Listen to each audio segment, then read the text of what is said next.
그런데 이런 인식과 책임을 우리가 져지는 데 있어서 참 어려움을 겪는 사람들이 있습니다. 어떤 사람들이냐 하면은요, 이 세상에서는요, 용서에 대해서 어려움을 겪는 사람이, 그러니까 자기 자신을 용서하지 않아도 되는 사람이 세 부류가 있다 그래요. 그게 뭐냐 하면은 바로 여러분들이 아마 잘 아실 겁니다. 사이코패스, 많이 들었죠, 그죠? 이 사람들은 공감 능력이나 타인의 입장을 이렇게 바라보고 하는 그런 능력이 상당히 약합니다. 그러다 보니까 자기 자신의 어떤 생각, 자기 자신의 어떤 그런 관점, 거기에 이제 매몰되어 있기 때문에 자기 중심적이라고 볼 수가 있죠. 이런 사람들은 결국 다른 사람의 처지를 이해 못하기 때문에 자기가 다른 사람에게 준 어떤 피해나 이런 것 자체를 잘 알아차리지 못한다고 합니다. 실제로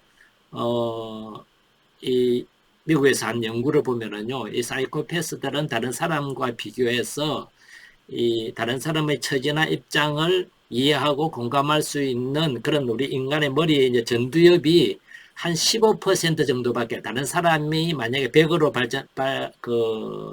활성화되어 있다면 한 15%밖에 활성화되어 있지 않다 그래요. 그래서 다른 사람의 어떤 감정이나 입장이나 처지를 이해하는데 상당히 어려움을 겪게 되고, 결과적으로 자기중심적으로 생각하고 판단하고 행동함으로 해서 이렇게 사회적으로 피해를 줄 수 있는 그런 위험성을 가지고 있다는 거죠. 그렇다 해서 사이코패스들이 범죄자가 일반인들보다 더 많다는 의미는 아니라 그래요. 실제로 범죄자들이 거의 일반인들과 비슷한 수준으로 나타나는데, 사이코패스의 어떤 범죄자들이 훨씬 더 이제 잔인하거나 훨씬 더 뭐라 그럴까요? 지능적일 수 있다는 거죠.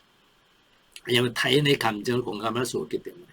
그리고 사이코패스들의 특징 중에 하나가 아주 이성적으로 행동하고 판단할 수 있는 능력이 있기 때문에 사회적으로 성공하는 사람들이 생각 외로 이제 또 많다는 겁니다.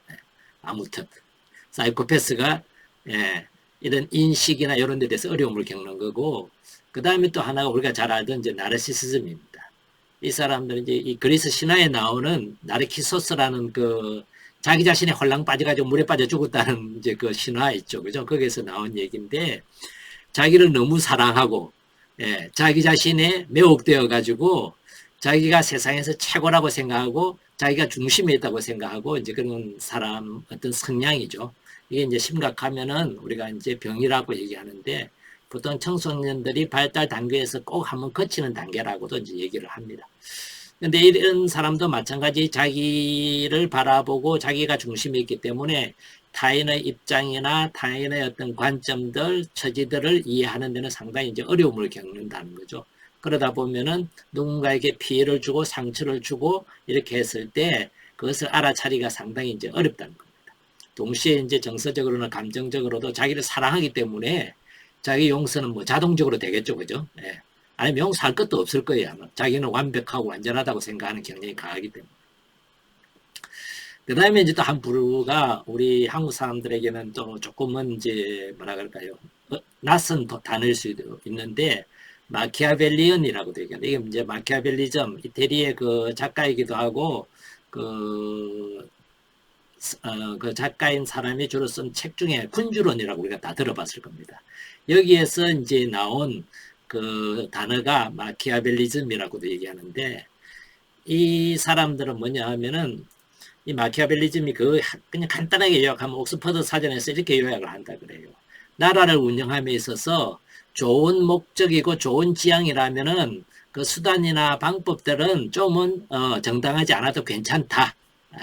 그런 어떤 것이 실제 개념인데, 이제 성격 심리학이나 이런 데에서는 이 용어를 어떻게 사용하느냐 하면은 개인이 자기의 어떤 욕망이나 자기의 어떤 목적을 위해서 수단 방법을 가리지 않고 타인을 이용하고 거짓말도 하고 조종할 수 있는 그런 어떤 힘을 사용해도 된다고 믿고 있는 사람들이라는 거예요.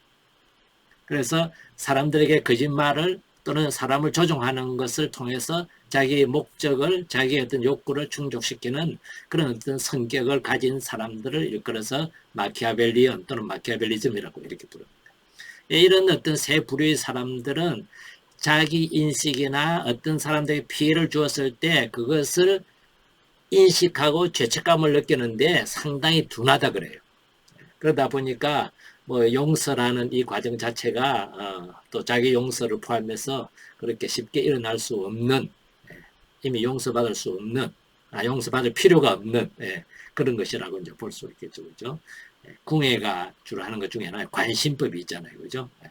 이런 사람들이 자기가 판단하고 알고 있는 것이 어쩌면 최고고 옳고 바르고 이렇게 생각할 그럴 가능성이 상당히 이제 높은 거죠, 그죠? 자, 이런 면에서 보면은요, 거짓 용서와 진짜 용서를 잠시 우리가 구분하고 갈 필요가 있습니다. 인식에 있어서. 자, 자기 용서를 함에 있어서 이게 진짜 자기 용서인지 아니면 가짜 자기 용서인지, 오늘날 자기를 사랑해라, 자기를 아껴라, 자기를 돌보라 이 얘기를 많이 듣게 되잖아요. 이제 자기를 사랑하지 않으면은 뭔가 이 유행을 못하는 것 같은 그런 어떤 지금 현실입니다. 하나의 브랜드가 되었어요. 그래서 너를 위해서 살아라, 너를 위해서 뭔가를 해라, 너 자신에게 선물해라. 그 다음에 또 그러다 보니까 우리가 지금 다룬 것도 뭐죠? 너 자신을 용서해라. 이것까지도 다룹니다. 그러다 보니까 마치 나를 사랑하지 않고 나를 위하지 않고 이러면 뭔가 내가 이 브랜드 패션도 못 따라가고 좀 시대에 뒤떨어진 사람 같아가지고 자기를 사랑하고 자기를 위한다고 착각 속에 빠질 때가 많아요.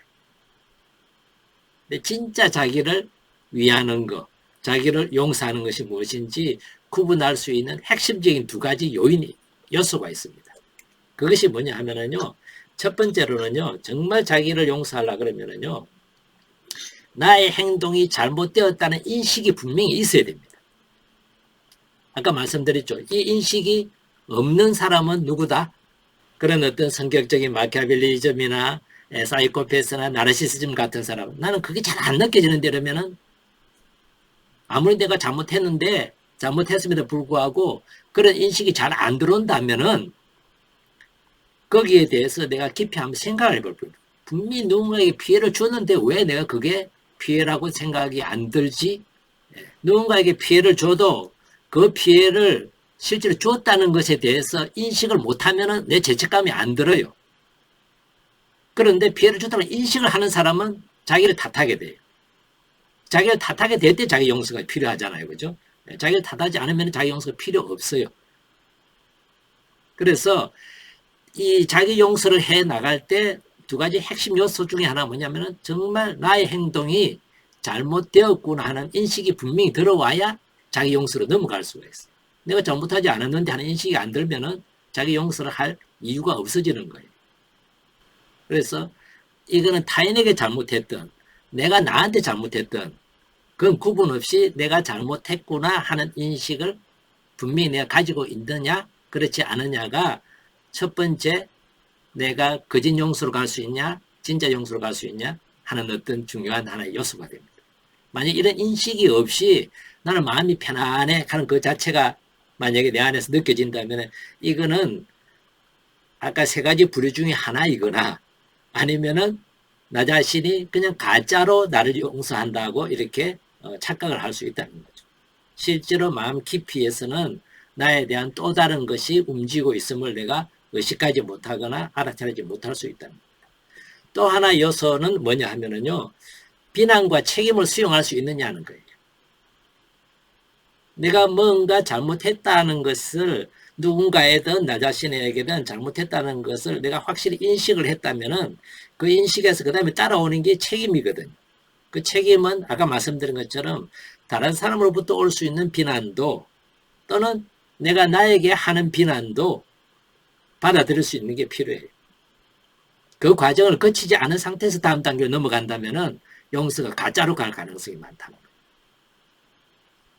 그래서 나에 대해서 스스로 죄책감이 느껴지고 그 죄책감으로 인해서 스스로에 대해서 그냥 가슴을 치게 되고 왜 내가 그랬을까 하고 후회하게 되고 이런 고통들이나 이런 감정적인 아픔들을 얼마나 내가 경험하고 있는지, 얼마나 내가 겪고 있는지가 그 다음 단계로 가는데 어떤 에너지로, 동기로 작동을 해요.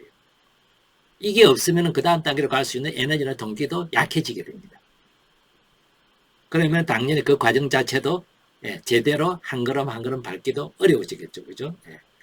그래서 여기서 비난은 내 행동에 대한 비난은 내가 타인에게 피해를 줬다면 타인이 나에게 오는 비난일 수도 있고, 내가 나에게 가해를 했다면은 그렇게 해가지고 내가 그 고통스러워하는 내 자신의 것일 수도 있습니다.